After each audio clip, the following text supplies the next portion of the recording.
Okay, hello, my friends. My name is Gerdes. I'm just a professor providing context in the war in Ukraine. It is Monday, December 30th, and I think I might have got some of my assumptions incorrect yesterday, and we're going to talk about those. Okay, so let's start here with 2010 Russian casualties. That's pretty high. 7 tanks, 22 armored fighting vehicles, 44 artillery systems, 141 vehicles and fuel tanks. So just this 141 is telling you something, let alone a 2010. So where's 2010 going to be on the list? It's about the third highest number since the war began. If you think about like how high like the numbers are, and the highest was 2,200, and that was on December 20th. Then you had 2030 on November 9th, 29th, and then you had December 30th today, 2010. So what does that mean for us when we look at this list? It means October's average casualty rate was 1354, November's 1515, December is 1581. December will be higher than November, definitely, even if there were zero casualties tomorrow, and that's not likely to happen. Okay. Now, this is where I got something I think maybe wrong. And I'm not sure if I got it wrong or if this is what's happening or what. Okay, so from the looks of the daily Ukrainian air defense reports, and this is Kyiv Insider, Ukraine's strikes on Russia's Shahed drone factories have severely curtailed Russian efforts. Well, I'm not sure if that's it. Yesterday I was saying, uh-oh, there were only like 10 drones coming at Ukraine last night, and there were only 20 today. And that was down from like an average of 60 some odd, or he said now down from 90 last month. But so I know that they have the capability to produce something like an average of 60, 64, something along those lines. And when you see just 10 and 20, like, uh-oh, they might be saving up for a rainy day. That's historically what they've done. So that could be it, or they could really have done some significant damage to the drone factories. I don't know which it is. If you have an idea, put it in the comments below. I'd like to hear what you have to say. Meanwhile, Nikopol region, an enemy drone hit a gas station. 3 people were injured. Police officers provided first aid to the seriously injured man. The police found a 77-year-old driver of a car with severe shrapnel injuries. The man was provided with first aid and ambulance. So some things are still happening even with this small numbers of drones. Now, the Ukrainians are taking the Russians to task here. A Russian headquarters has been destroyed in the Zaporizhzhia region as a result of another operation by Ukraine's intelligence, HUR. A missile strike targeted the headquarters of the Russians, resulting in its destruction. 6 of them were eliminated, 3 others sustained severe injury.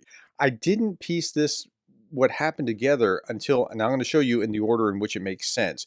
But I saw a particular strike and I thought, okay, well, let's go on, and didn't connect how important it was until, well, here we go. So we're going to look in this order. So Slovak Prime Minister Robert Fico sent a letter to EU leaders criticizing Zelensky's decision to end Russian gas transit after 2024, calling it irrational and warning of tensions and retaliation. Now, if you watch my 3 big stories segment, you know that I've been talking about this over the last few days. They've weaponized energy, right? And Fico was just meeting with Putin, and so Zelensky was saying, "Look, we'll compensate you for the difference in the cost of getting your energy somewhere else." It was like 500 million or something like that. I mean, it was a significant amount. Just don't buy it from Russia.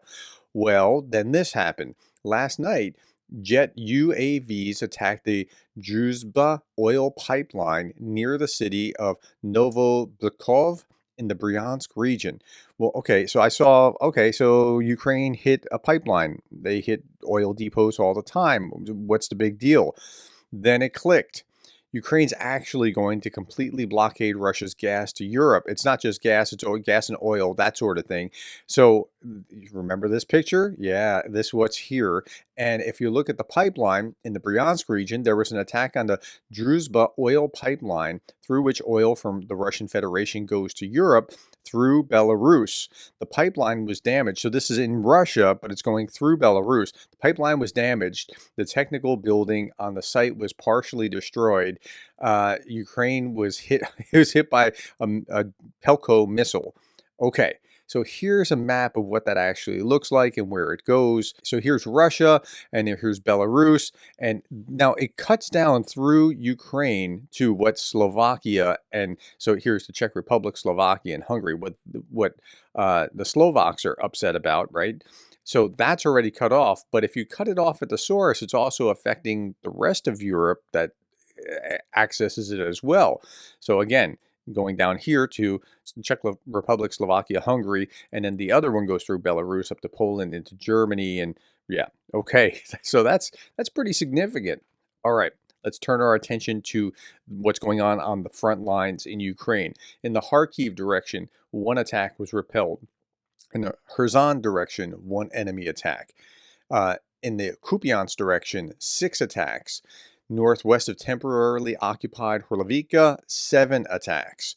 Seversk direction, 1 attempt, and in Bakhmut front, 7 attempts. Ramika direction, 19 attacks. Lyman direction, 23 attacks. Pokrovsk direction, you guessed it, 40 attacks. It's going to be the high there in Pokrovsk.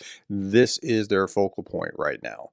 Kharkiv direction, similarly, and I put that out of order at 18 attempts because they're still fighting in Kharkiv. So we got that wrong the other day. The ISW was saying it looks like it's pretty much done, and I'm reporting that what the ISW said, very credible source, got it wrong. It looks like they're still hanging on. It's not looking good for them, but it's not over in Kharkiv. Now, Michael McKay, who does all these great frontline analysis that I'm reporting on, I'm just repeating what he's already put out, and he's done the hard work here. Tellingly, he says, the invaders conducted no offensive operations in Zaporizhzhia region on December 29th. That's interesting. Why not? Russian and North Korean forces are too overcommitted to the Kursk, Kharkiv, Kupiansk, Lyman, Seversk, Bakhmut, Toretsk, and other areas in order to fight there as well. That's a great sign. That's a really good sign that they are overextended. But at the same time, here's a bad sign. Here's UATV in English saying this: Ukrainian forces risk losing control over captured territories in Kursk region. The Associated Press reports that significant portion of Ukrainian units in the Kursk region are facing exhaustion. The fighting is so intense. Now, it's intense, right? 2,010 casualties today. I mean, day over day, like the fighting is intense. Fighting is so intense that some Ukrainian commanders are unable to evacuate their fallen soldiers. Delays in communication and poorly timed tactical decisions are costing lives, leaving the troops with little capacity for counterattacks.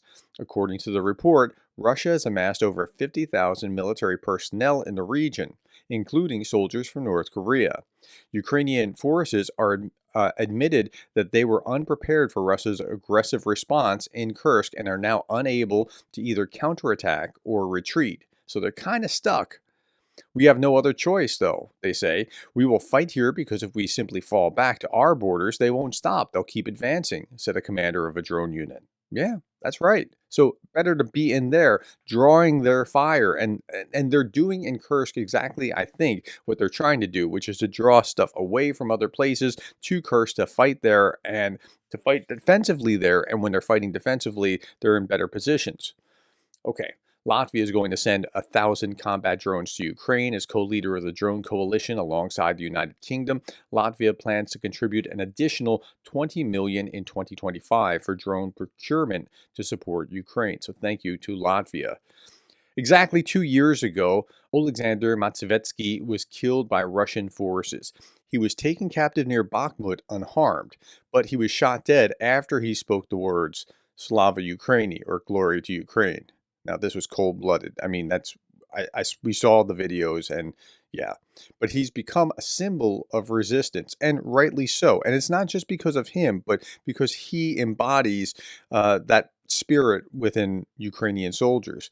And so there was a monument to him in Kyiv, and there was a statue erected in his honor in his hometown, and rightly so. That was 2 years ago today. Okay, as we wind down, where courage meets loyalty, our defenders and their furry friends stand together protecting freedom.